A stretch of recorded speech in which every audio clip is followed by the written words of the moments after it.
Hi, welcome to another Scrapbook Express Lane video. Today's video is all about items from our jewelry department. The first product we'll be using are memory glass pieces by Ranger. They come in 4 different sizes and 2 finishes, clear and frosted. Because they're glass, they're great for doing fun techniques like stamping, alcohol inks, embossing, and things like that. This is a glass piece that I embossed several times with some embossing powder and some perfect pearls to give that pretty sheen. I sandwiched another piece of glass on the back with some stickles in between for sparkle. I even embedded a metal brad right in the top. And I held the 2 pieces together. Some of this metal foiling tape. It comes in several finishes and it's self-adhesive on the back. When you first get your package, take it out, trim off the corner, and put the roll right back inside, and it makes for an easy way to dispense your foil tape.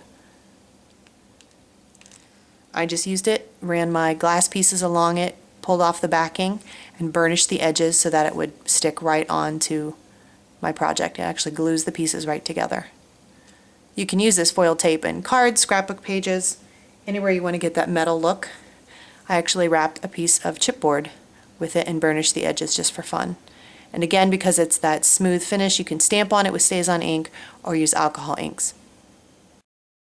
Speaking of alcohol inks and memory glass, I do have a lovely project to show you. This is a necklace I made.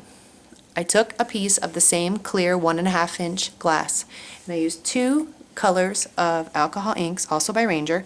I used the slate and the silver, which is one of the metal ones you have to shake up. It has a little paintball inside.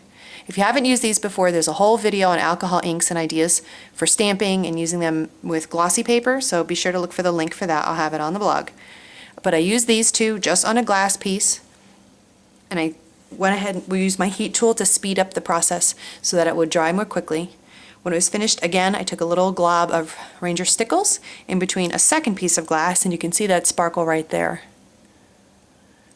This particular piece I put into this, which is a memory frame.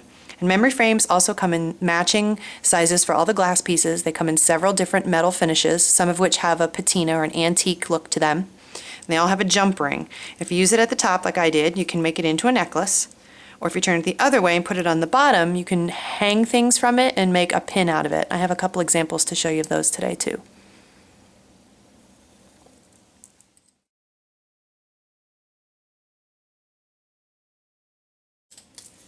Here's an example of the memory frame with the jump ring at the bottom.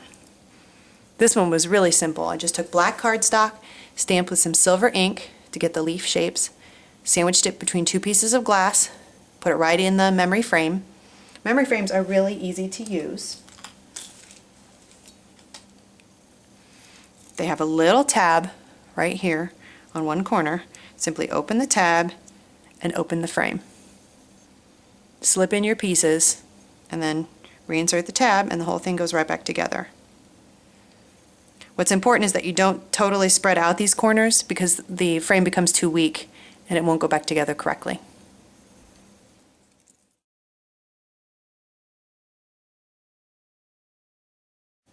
Another item that was made to go with the memory glass and the memory frames are these memory capsules.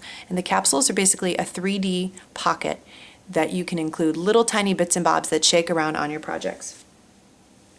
Here's a pin I made using some memory glass. I made a small collage piece of art, some papers and a journaling tag and inking and things like that. Put them all together and it was cut to the right size as the glass. And then I used this tiny little memory capsule upside down. And then I put in some glitter and a little key charm, anything, seed beads. You could use real sand. You could pretty much use anything 3D that will fit inside that little 3D bubble. I used a little bit of Ranger Glossy Accents to glue the edges of this to my little artwork piece. And then the whole thing went right inside the frame again. Sky's the limit. It just depends on what you can fit inside. And of course here I used an extra jump ring and then put on a little token at the bottom for an extra little embellishment.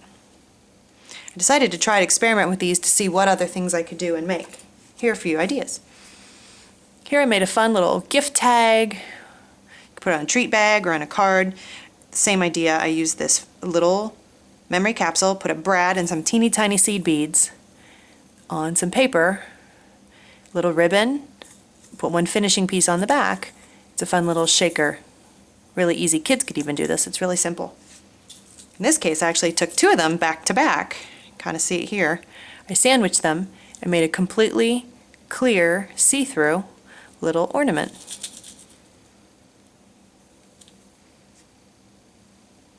I also made a card with some cute little baby items in there. There's a diaper pin and a rattle and a few little buttons, and it's right on top of the card. I figured out that this circle shape is the exact same size as a 1 1/4 inch circle punch. So if you do that, you can cover up any of the rough edges and you can attach it right to the front of the card, and it's neat and tidy on the inside. You don't really see anything, and there's that fun shaker without a lot of work right on the front. One final thing I'd like to talk about are some other items in the Scrapbook Express jewelry department. There are different types of cord and twine. In this case, I used it just to tie on top of this ornament. And I used this filigree brass flower from Vintage. There's a whole different collection of items from Vintage in the store. And this one I just attached right to a unfinished wood ornament that I painted with crackle paint and inked to enhance the distress look. And I just glued it right down with some paper holly leaves and a little silk flower right on top. So you take an unfinished wooden ornament and adding some jewelry items and traditional scrapbook products, and you end up with a really cool gift.